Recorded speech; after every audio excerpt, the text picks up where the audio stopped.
आज मेरी शादी थी। हर लड़की की अपनी शादी को लेकर कुछ सपने होते हैं।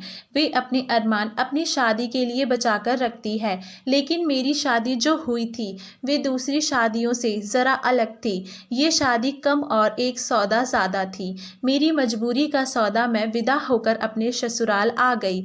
मेरे ससुराल में सिर्फ मेरा पति और मेरे ससुर ही थे। मेरा स्वागत करने के लिए वहाँ पर कोई नहीं था। मुझे सीधा मेरे पति के कमरे में पहुंचा दिया गया। मैं दुल्हन बनी बैठी थी, सादा सा जोड़ा पहनकर। कम से दुल्हन आने वाले वक्त के डर की वजह से मेरा दिल तेजी से धड़क रहा था और हाथों पे बार बार पसीने आ रहे थे। मुझे अपने पति के बारे में सुनी गई बातें दिमाग में घूम रही थी। अरे इससे शादी मत करो, वे पागल है। अरे वे तो साइको है। अरे तुम तो अच्छी भली पढ़ी लिखी लड़की हो, फिर क्यों इस पागल इंसान से शादी करने की बेवकूफ़ी कर रही हो। एक के बाद एक बात मेरे दिमाग में चल रही थी। घबराहट से गला सूख चुका था। मैं अपनी घबराहट पर काबू पाने की कोशिश कर रही थी कि इतने में मेरा पति अंदर चला आया।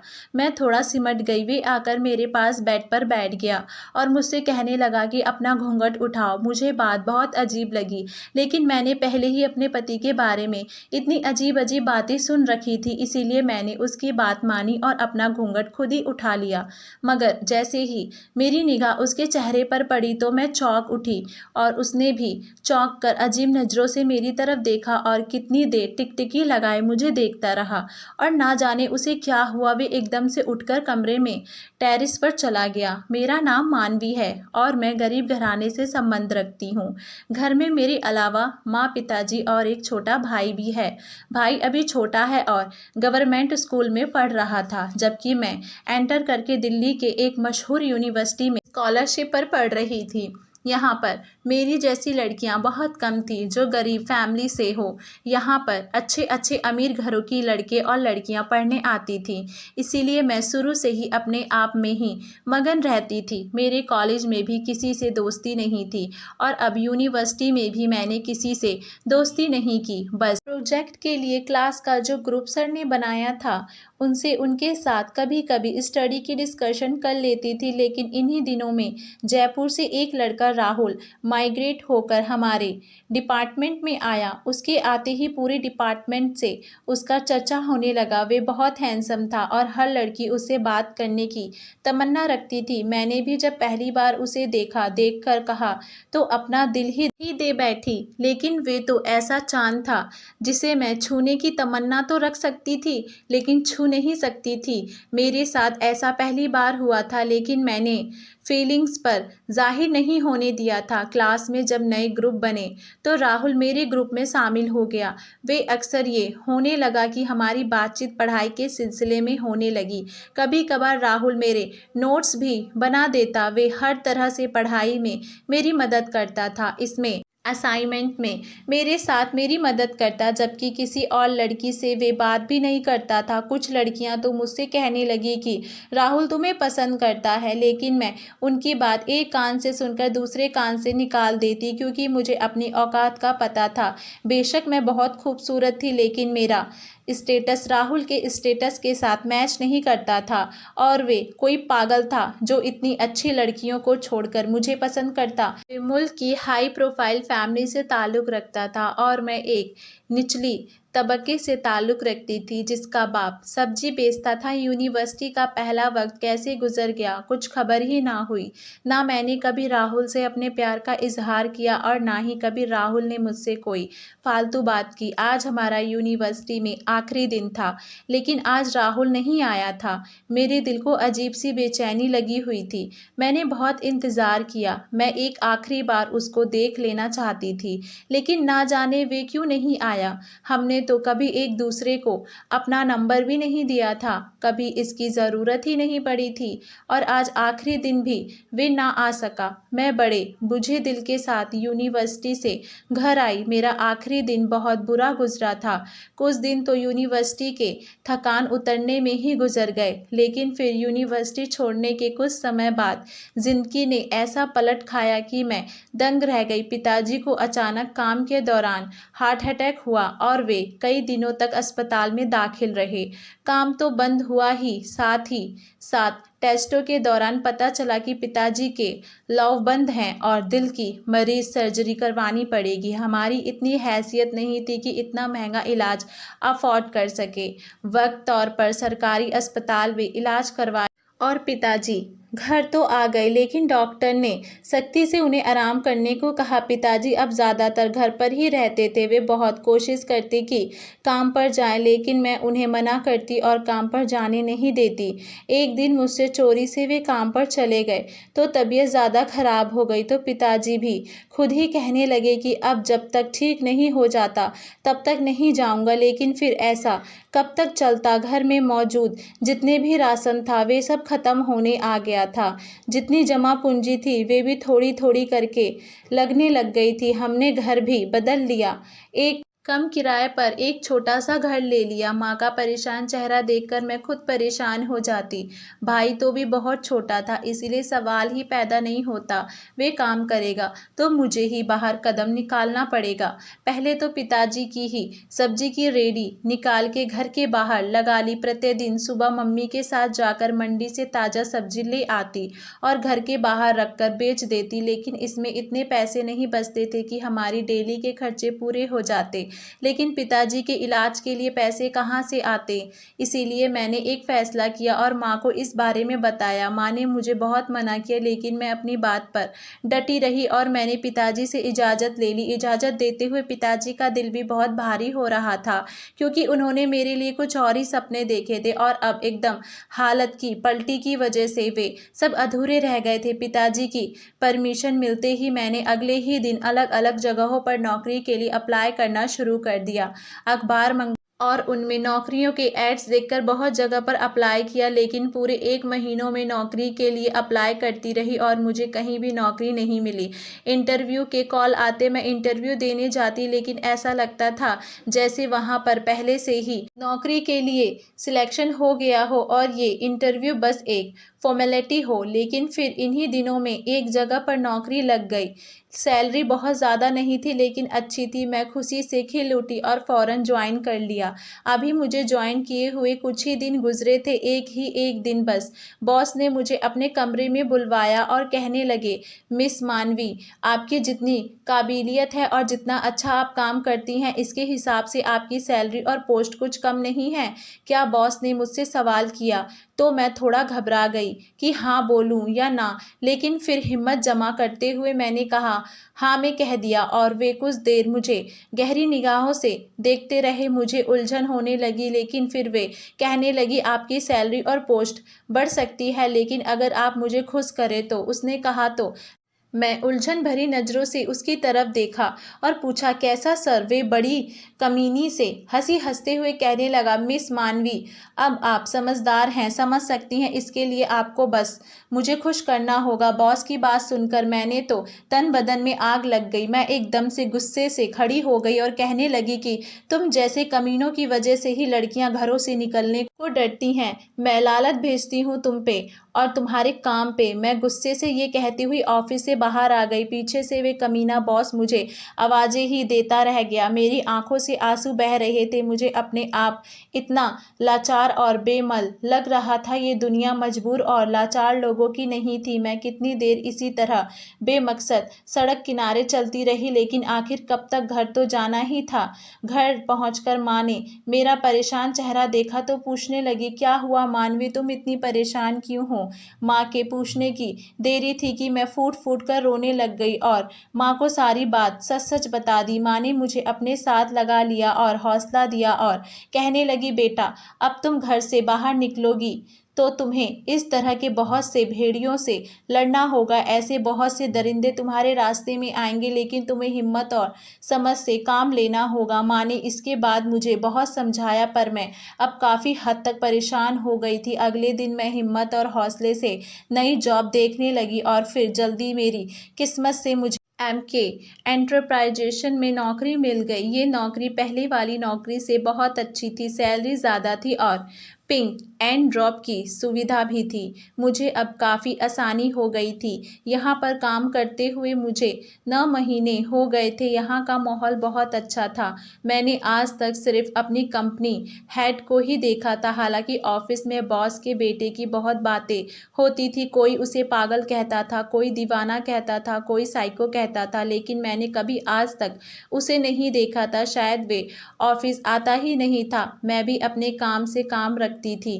लेकिन फिर इन्हीं दिनों बॉस ने वर्कर की एक अर्जेंट मीटिंग बुलवाई और उनकी तरफ से एक अजीब लॉन्च सुनाने में आया। बॉस ने कहा था कि जो भी लड़की मेरे बेटे के साथ शादी करेगी और उसके साथ पूरे 24 घंटे गुजारेगी तो मैं उसे बहुत बड़ी रकम इनाम के तौर पर दूंगा। मुझे बॉस की ये बात अच्छी नहीं लगी। ना जाने उसके बेटे में क्या मसला था कि बॉस ने इस तरह का ऐलान किया था, लेकिन फिर बराबर ये बात सुनने को मिल रही थी कि कोई लड़की बॉस के बेटे के साथ शादी के लिए तैयार नहीं थी। लेकिन ये बात सुनने में मेरे दिल में बार बार यही ख्याल आ रहा था, इतने ज़्यादा पैसे मिलेंगे तो मैं ही बॉस के बेटे से शादी कर लेती हूँ। इन पैसों से मैं पिताजी का इलाज करवा सकती हूँ और एक बार पिताजी ठीक हो जाएं तो हमारे सारे मसले हल हो सकते हैं। और फिर कौन सा ये सच की शादी होगी, सिर्फ एक सौदा ही है ना। लेकिन दिमाग इस बात को झटके देता। दिल और दिमाग की जंग जारी थी। फिर और फिर दिल जीत गया। मैंने इस आग में कूदने का फैसला करते हुए बॉस को हाँ कह दी। मेरी बात सुनकर बॉस बहुत खुश हुए। उसी वक्त रविवार का दिन था। शादी के लिए तय कर दिया। मैंने घर आकर माँ से बात की तो माँ तो सुनकर शौक में चली गई। वे मुझसे खफा हो गई। पिताजी का भी रवैया माँ से अलग ना था। दोनों ने मुझे इस काम को करने से मना किया, लेकिन अब तय कर चुकी थी। और सबसे बड़ी बात तो मुझे उन पैसों का लालच था जिससे मैं पिताजी का इलाज करवा सकती थी। इसके अलावा मुझे कोई और ऑप्शन भी नज़र नहीं आ रहा था। माँ पिताजी 1-2 दिन नाराज़ रहे, लेकिन फिर मुझे समझाने बैठ गए। लेकिन अब मैं समझाने की हद से निकल चुकी थी, इसीलिए मैंने उनकी बात नहीं मानी और रविवार का दिन भी आ चुका। सादा से फंक्शन में हमारी शादी हो गई। मैंने अभी तक अपने पति का चेहरा नहीं देखा था, लेकिन उसका नाम सुनकर मैं चौंकी ज़रूर थी। लेकिन उसके नाम के तो बहुत से लोग होते हैं। अब ये राहुल तो बिल्कुल नहीं हो सकता। उसके आने से तो दिल धड़क जाता था, जबकि ये तो ना जाने कौन पागल और साइको था। मैं विदा होकर ससुराल आ गई। तभी जब मैंने कमरे में तुम्हें देखा तो मेरी हैरत से सीमा ना रही। अपनी कहानी सुनाते हुए मैंने राहुल की तरफ देखा, जो बड़ी गहरी और प्यारी भरी नज़रों से मुझे ही देख रहा था। मैंने शर्माते हुए सर झुकाया था, लेकिन फिर उससे पूछा कि तुम्हें क्या हुआ, क्यों तुम ऐसे साइको होते जा रहे हो, क्यों तुम्हारे बारे में ऐसा मशहूर है। मेरी बात सुनकर राहुल ने गहरी सांस भर ली और कहने लगा, मैं जब जयपुर से माइग्रेट होकर दिल्ली यूनिवर्सिटी में आया तो यहाँ के डिपार्टमेंट में एंटर होते ही पहली नज़र तुम पर पड़ी थी। तुम एक तरफ बेचैन बैठी अपने कुछ नोट्स बना रही थी। इन सब मॉडल और फैशन की मारी लड़कियों जिन्होंने मेकअप करके खुद को केक पेस्ट्री बनाया हुआ था, तुम उनसे बिल्कुल अलग नज़र आ रही थी। तुम्हारा चेहरा हर तरह से मेकअप से पाक और बहुत प्यारा सा लग रहा था। तुमने दुपट्टा ओढ़ा हुआ था और बहुत सीधी सादी प्यारी लग रही थी।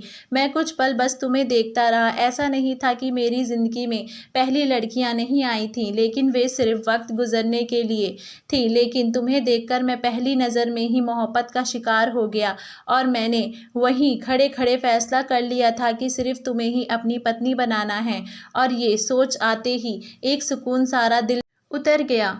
मुझे तुम्हें देखना, तुमसे बातें करना अच्छा लगने लगा। इन्हीं दिनों में पापा की तरफ से तुमसे शादी के प्रेशर बढ़ाने लगा। दरअसल दिल्ली से पापा ने मुझे बुलाया ही इसीलिए था। मैंने उन्हें तुम्हारे बारे में बताया, लेकिन स्टडी के फाक की वजह से पापा ने मुझे साफ साफ इनकार कर दिया और तुमसे मिलना भी गवारा नहीं किया। उन्होंने तुम्हारी काबिलियत और तुम्हारी खूबसूरती से कोई मतलब नहीं था। वे अपने ही जैसे किसी बिजनेस क्लास फैमिली से मेरा रिश्ता करना चाहते थे, जिससे वे अपने बिजनेस को चार चांद लगा सके। मैं उनसे बार बार मना करता रहा, लेकिन उन्होंने मेरी एक ना सुनी और एक जगह पर मेरा रिश्ता तय कर दिया। मैं इसीलिए आखिरी दिन तुम्हें यूनिवर्सिटी नहीं आया आया था। मुझे पता था कि तुम मुझे पसंद करती हो, लेकिन मैं आखिरी दिन तुम्हारी आस और उम्मीद नहीं तोड़ सकता था, इसीलिए मैं यूनिवर्सिटी नहीं आया। पापा ने मेरी मंगनी बड़ी धूमधाम से कर दी। मैंने पापा की मर्जी के आगे सर झुका दिया था, लेकिन उसके बाद मैं चुप चुप रहने लगा। मेरी मंगेतर अक्सर मुझे बाहर ले जाने के लिए आती, मुझे महंगे महंगे गिफ्ट्स देती। वे मेरे साथ वक्त गुजारना चाहती थी, लेकिन मुझे ये सब बिल्कुल अच्छा नहीं लगता था। मुझे बार बार तुम्हारा ख्याल आता। और फिर एक दिन मैंने यूनिवर्सिटी के क्लर्क डिपार्टमेंट से तुम्हारा घर का पता निकलवाया और तुम्हारे घर भी गया, लेकिन वहाँ से पता चला कि तुम लोग तो घर छोड़कर जा चुके हो। मैं बहुत नाउम्मीद हो गया। अब इतने बड़े शहर में तुम्हें कहाँ से ढूंढूं। इसके बाद मैं जैसे खुद से ही ऊंचा हो गया था। इन्हीं दिनों में इसी हालात में मेरा अपनी मंगेतर के साथ झगड़ा हो गया। वे मुझे किसी कनेक्स्ट में लेकर जाना चाहती थी, जबकि मेरा बिल्कुल दिल नहीं चाह रहा था। इसीलिए मैंने उसे साफ साफ इनकार कर दिया कि मुझे बार बार तंग ना करो। उसको मेरा इनकार बहुत बुरा लगा और उसने अपने पापा से मेरे बर्ताव के बारे में शिकायत कर दी। उसके पापा ने मेरे पापा से बात की और घर में एक तूफान उठ गया। पापा ने पहले तो मुझे बहुत बुरा भला कहा और फिर पापा ने मुझे साफ साफ वार्निंग दे दी कि मुझे उस लड़की से माफ़ी मांगनी होगी और अपना बर्ताव ठीक करना होगा, वरना उसके बिजनेस को भी नुकसान हो सकता है और हमारे रिश्ते को भी। लेकिन मेरा ऐसा कोई इरादा नहीं था। मैंने ना तो उस लड़की से माफ़ी मांगी और ना ही अपने रिश्ते को ठीक किया। इसके नतीजे में हमारी मंगनी टूट गई। पापा मुझ पर बहुत गुस्सा हुए। फिर पापा ने एक और जगह पर मेरा रिश्ता पक्का कर दिया और मुझे उस लड़की से मिलने जुलने के लिए बहुत कुछ समय दिया। पापा चाहते थे कि हम एक दूसरे को समझ जाएं और फिर जल्दी वे हमारी शादी पक्की कर दे, लेकिन मैं भी सिर्फ घर पर ही पड़ा रहता। मेरा दिल नहीं करता था कि मैं कहीं बाहर आऊं जाऊं। पापा मुझे बहुत डांटते, अक्सर मुझे समझाते, लेकिन वे मेरी बात मानने को तैयार नहीं थे। कुछ वक्त बाद अब पापा को भी मेरी चिंता होने लगी थी। वे मुझे वक्त देते और मेरे साथ खाना खाते, लेकिन मुझे अब उनका साथ नहीं चाहिए था। जब मुझे उनकी ज़रूरत थी तब वे बिजनेस जमाने की फिक्र में लगे रहते। खैर, मेरा ये रिश्ता भी ख़त्म हो गया था। मैंने पापा को साफ साफ मना कर दिया था, अभी मेरे लिए कोई रिश्ता ना देखें, ना ही मुझे अभी शादी करनी है। मुझे कुछ वक्त दे। पापा भी शायद अब इस बात को समझ गए थे, इसीलिए उन्होंने मुझे संभालने के लिए वक्त दिया।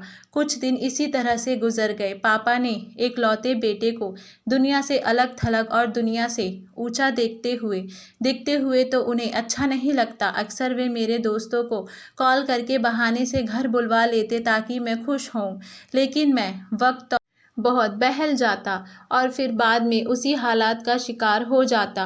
कुछ दिन बाद पापा मुझसे कहने लगे कि तुम उस लड़की को ढूंढ लो। अगर तुम 1 महीने के अंदर अंदर उसे ढूंढने में कामयाब हो गए तो मैं तुम्हारी शादी उससे करवा दूंगा, वरना फिर तुम्हें मेरी बताई हुई लड़की से शादी करनी पड़ेगी। पापा की शर्त मानकर मैंने तुम्हें बहुत ढूंढा, तुम्हारे पुराने मोहल्ले भी गया, वहाँ से तुम्हारा नया पता लिया, लेकिन उन्होंने जो पता बता दिया वे गलत निकला। तुम्हारे पापा के बारे में मुझे कुछ पता नहीं था, इसीलिए क्या पूछताछ करता। 1 महीना कैसे गुजर गया मुझे कुछ पता न चला। मेरे पास तुम्हारी कोई तस्वीर भी ना थी और ना ही तुम्हारी किसी से कोई दोस्ती थी जिससे मैं तुम्हारे बारे में पूछ सकता। जैसे ही महीना ख़त्म हुआ पापा ने मुझसे तुम्हारा पूछा तो मैंने हारे हुए अंदाज में पापा से कहा, वे जिस भी लड़की से मेरी शादी करेंगे मैं तैयार हूँ। पापा तो जैसे खुशी से बेकाबू हो गए और अगले ही दिन उन्होंने कहा कि मैंने इस रविवार तुम्हारी शादी पक्की कर दी है,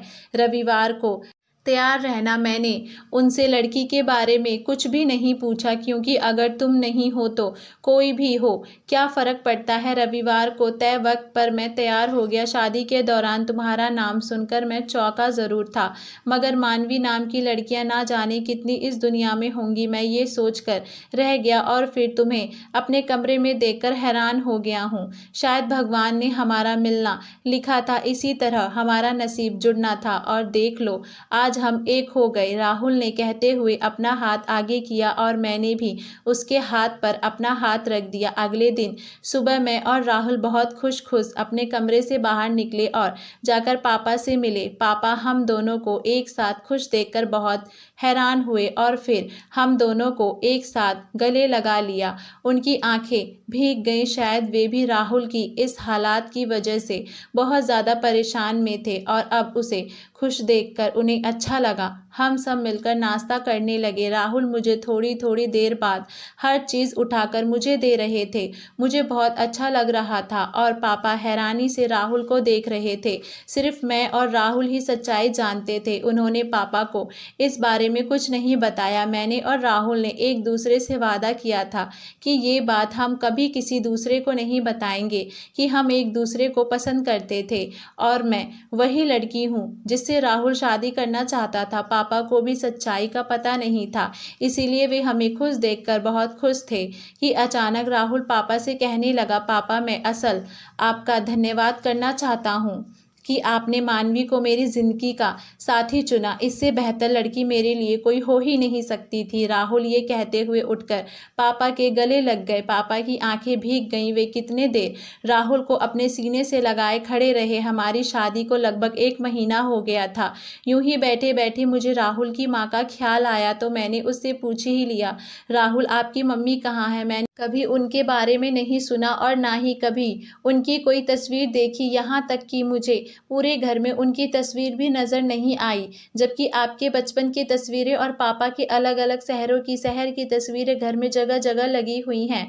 मेरी बात सुनकर राहुल फिक हंसी हंसने लगा और कहने लगा, चलो आज तुम्हें मैं ये सच्चाई भी बता देता हूँ। मेरे मम्मी पापा की शादी दरअसल एक शादी नहीं थी, बल्कि वे दोनों परिवार का कारोबार बढ़ाने और एक दूसरे का स्टेटस ऊंचा करने का सौदा था, जिन्हें इन दोनों ने मंजूर किया और एक दूसरे को अपना लिया। मम्मी अपनी सोशल लाइफ में ज़्यादातर बिजी रहती और क्लब जाती, पार्टीज करती रहती और पापा हर वक्त अपने बिजनेस को 2-2 4 करने में लगे रहते। दोनों का रिश्ता तो था, लेकिन वे दोनों एक दूसरे के साथ नहीं थे। इन दोनों के रिश्ते में प्यार नहीं था। इसी दौरान ना चाहते हुए भी कहीं मैं भी पैदा हो गया। हालांकि मम्मी को बच्चे नहीं चाहिए था, वे अभी अपने पैरों में किसी तरह की बेड़ियां नहीं डालना चाहती थी, लेकिन शायद भगवान को भी कुछ और ही मंजूर था और मैं इस दुनिया में चला आया। फिर पैदा होने के कुछ दिन तक तो मम्मी पापा का आपस में मूड अच्छा रहा, लेकिन फिर उसके बीच वही दोबारा झगड़े शुरू होने लगे। मम्मी को आपत्ति होती कि पापा उन्हें वक्त नहीं देते, लेकिन पापा को ऐतराज़ होता कि मैं जब घर आता हूँ तुम घर पर मौजूद नहीं होती। यूं इस तरह करते करते इन दोनों के झगड़े बढ़ने लगे और उस समय 8 साल का हो चुका था। उन्हीं दिनों में मम्मी का अफेयर सुनने में आया। मम्मी अपने से कम उम्र के लड़के के साथ दिखाई देती थी। पापा को वैसे तो बिजनेस से फुर्सत नहीं थी, लेकिन उन्हें कोई ना कोई मिलने वाला मम्मी के बारे में बता देता। जब भी पापा को ऐसा कुछ पता चलता तो वे नशे में धुत होकर घर आते और मम्मी को गंदी गंदी गालियां देते। कभी कभार तो मम्मी के ऊपर हाथ उठाने की भी कोशिश करते, लेकिन एक तो वे नशे में होते और फिर दूसरी मम्मी उन्हें ऐसा करने से रोक देती। और फिर एक दिन मम्मी ने तलाक का केस कर दिया। पापा को जैसे ही नोटिस मिला वे भागकर मम्मी के पास चले गए और मम्मी से मिन्नतें करने लगे, क्योंकि बिजनेस में 50% की शेयर होल्डर मम्मी थी और अगर मम्मी उनके साथ से निकल जाती तो इसका मतलब था कि आधा बिजनेस उनके हाथ से चला जाता। पापा ने मम्मी को मनाने की बहुत कोशिश की, लेकिन मम्मी अपनी बात पर अड़ी रहीं। उनके ऊपर नए नए इश्क का भूत सवार था। वे पापा से तलाक लेकर दूसरी शादी करना चाहती थी। मम्मी को पता था कि पापा उन्हें आसानी से तलाक नहीं देंगे, इसीलिए उन्होंने अदालत में केस कर दिया। पापा ने भी अपनी तरफ से बहुत तगड़ा वकील किया, लेकिन मम्मी का वकील जीत गया और अदालत की तरफ से मम्मी को तलाक मिल गया। साथ ही साथ पापा को मम्मी के 50% के शेयर वापस करने पड़े। तो पापा को बहुत बड़ा झटका लगा था और बहुत वक्त लगा उनको ये बिजनेस दोबारा अपने पैरों पर खड़ा करने में। पापा को मम्मी से बहुत मोहब्बत थी। पापा ने दोबारा शादी नहीं की। पापा के साथ पापा ने सारे घर में मम्मी की एक एक चीज़ फेंक दी, यहाँ तक कि मम्मी की एक भी तस्वीर नहीं रहने दी। मेरे ऊपर इन झगड़ों का बहुत असर हुआ था। मम्मी की बेवफाई और रोज़ रोज़ के झगड़े मुझे औरत ज़ात से भरोसा ख़त्म करते गए। मैं इस तरह की ज़िंदगी अपने लिए नहीं चाहता था और ना ही अपनी ज़िंदगी में ऐसी औरत चाहता था जिसे ना घर का ख्याल हो, ना अपने पति का और ना बच्चे का, जिसे ये तो पता हो कि शाम को तैयार होकर उसको क्लब में जाना है, लेकिन ये ना पता हो कि शाम को उसका बेटा और पति क्या खाएंगे।